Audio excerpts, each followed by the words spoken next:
Welcome back to the channel. Today I've got the 2023 X1 xDrive28i, the U11 chassis. It is in the lovely Storm Bay Metallic, color that was on the previous gen X1, as well as the 2 Series Grand Coupe. And I can't remember if it was on the X2 or not. That's sort of a medium darkish gray, and it's a premium color for the vehicle. So instead of $650, it's $1,200. But this one, it's not customer sold, but this is a dealer trade. So we're trading this away to another dealership here in the Bay Area, getting something back in return for another customer, but basically consider it sold. So expect this one, obviously with Storm Bay Metallic. Also see we have the M Sport package and shadowline packages. I believe this is the first shadowline package X1 that we've had. See, much more aggressive front fascia, front apron. All those inlets, as you can see on either side towards the wheels, those are actually real. So Carwow will be quite proud of that. So shadowline package also gets you that blacked out grille. Premium package gets you the adaptive full LEDs. At least I think they're adaptive. We'll double check momentarily. Okay, so moving over to the side. We've had these on the X1 before, at least on the channel. So the Style 871M wheels, 19-inch wheels. Last time we got the Michelin Pilot Sport 4S's, and this one does not have that. They're a Continental tire, Pro Contact 6, I believe. Oh, Pro Contact looks like CX. I think that's what it says. But I think wheels look okay. But there's no concavity to it. There's no dish to it. Probably for aerodynamic reasons. We'll step back and take in the side profile of the X1, which I think looks fantastic. So it's powered by the B48, and we'll take a look at that momentarily. So 241 horsepower, up from 228, and 295 torques. So a pretty potent engine for a 4-cylinder. So would you take this over, say, the X3 xDrive30i? I don't know, maybe this one makes a lot of sense. So out back, sculpted tail lights, which I think look really good. And we've got our faux-ish diffuser. Now, the diffuser itself is body color. This car does have exhaust ports, but they are hidden. You can see, because it's so cold out here this morning, that exhaust is coming out there. But high gloss black trim in the other parts of the bumper. So overcast this morning, so no sun, but I think Storm Bay Metallic looks pretty damn good.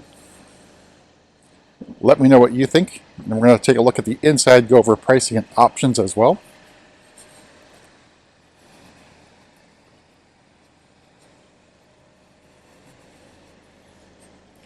There are mirror caps in gloss black as well.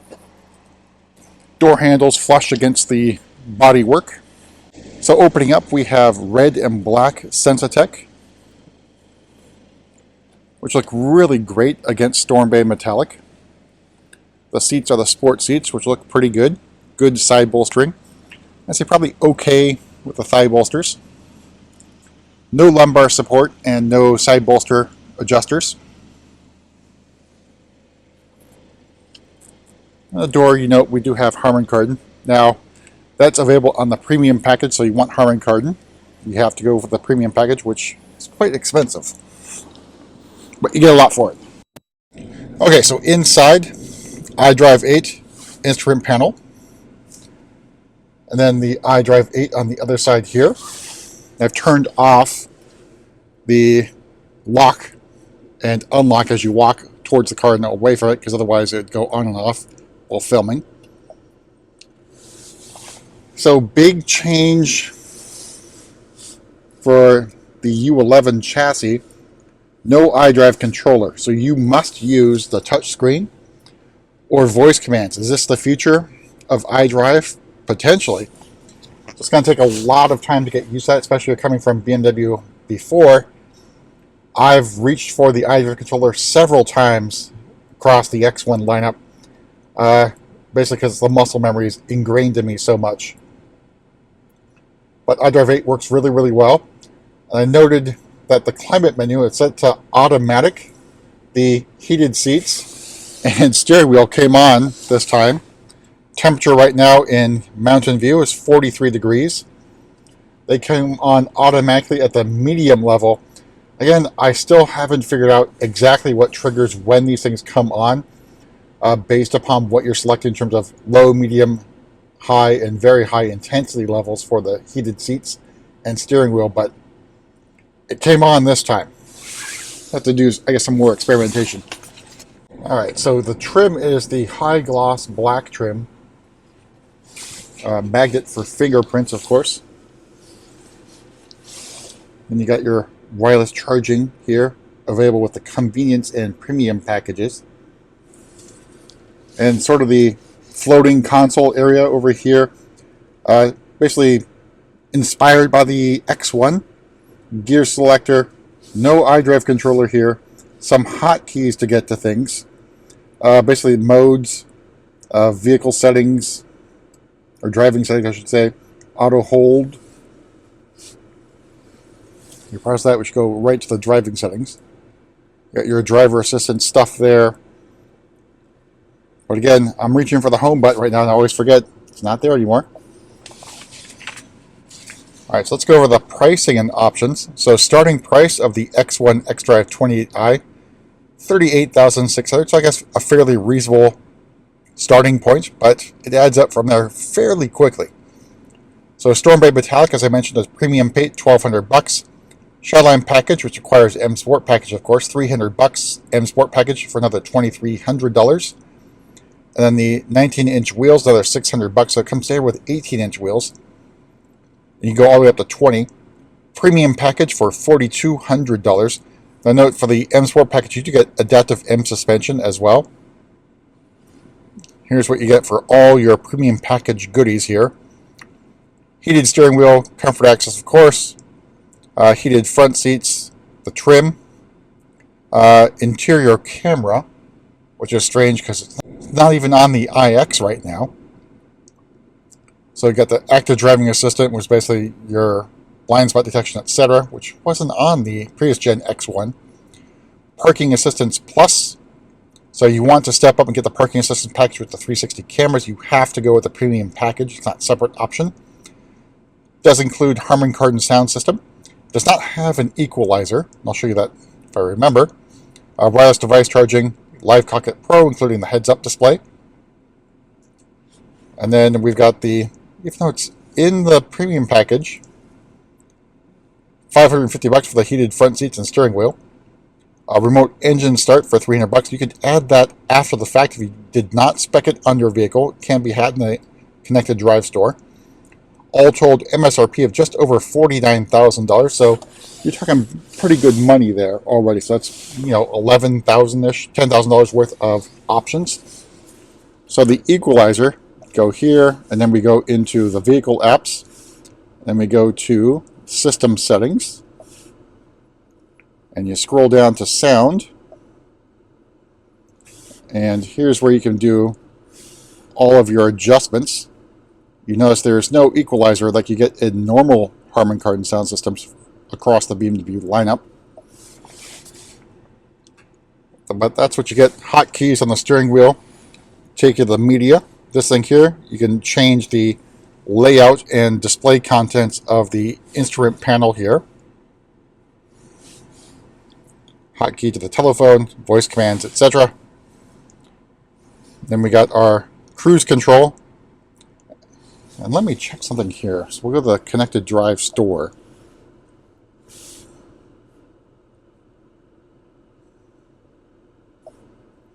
And see if we can add things to it. So, because we have the parking assistance package, you can actually get Drive Recorder after the fact. You can have it as a trial for a month, subscribe to things for a year or 3 years, or do unlimited for $150. Now, if you spec it with the car being built, it's $100, so $50 extra I don't think is too bad. But let's take a look at the back seat as well.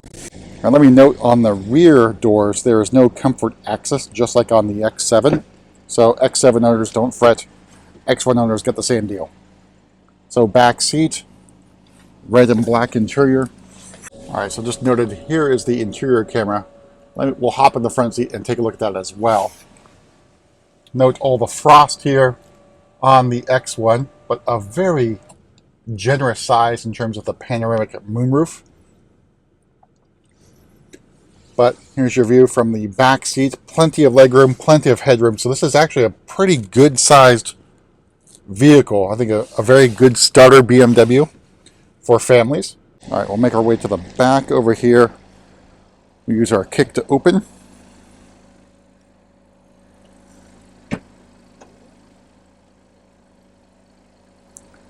So trunk space, not huge, but not small either. And you get the spare tire that is standard on the X1. And because it's powered, we should be able to kick to close. And there we go.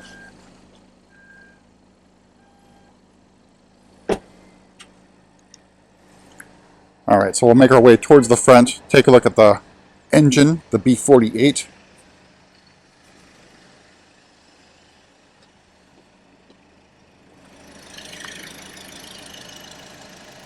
So again, transversely mounted, like all front-wheel drive based BMWs. So the X1, X2, 2 Series Grand Coupe in the US market are all front-wheel drive based cars.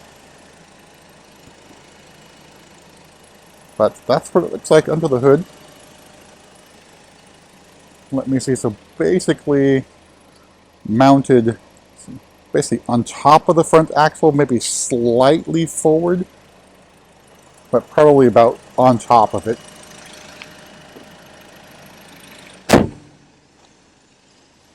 All right, we'll take a step back. I think we're going to take a look at the front seat again. We're going to pull up the interior camera and then call it a day here for another tour around yet another X1.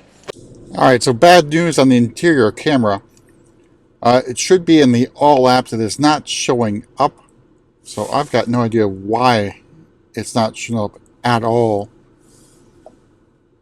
in the car, even though it's listed on the build sheet and it's also in the car itself. So I don't know where the interior camera is, but normally it would be in the all app setting here. You turn it on and do all the settings on that one.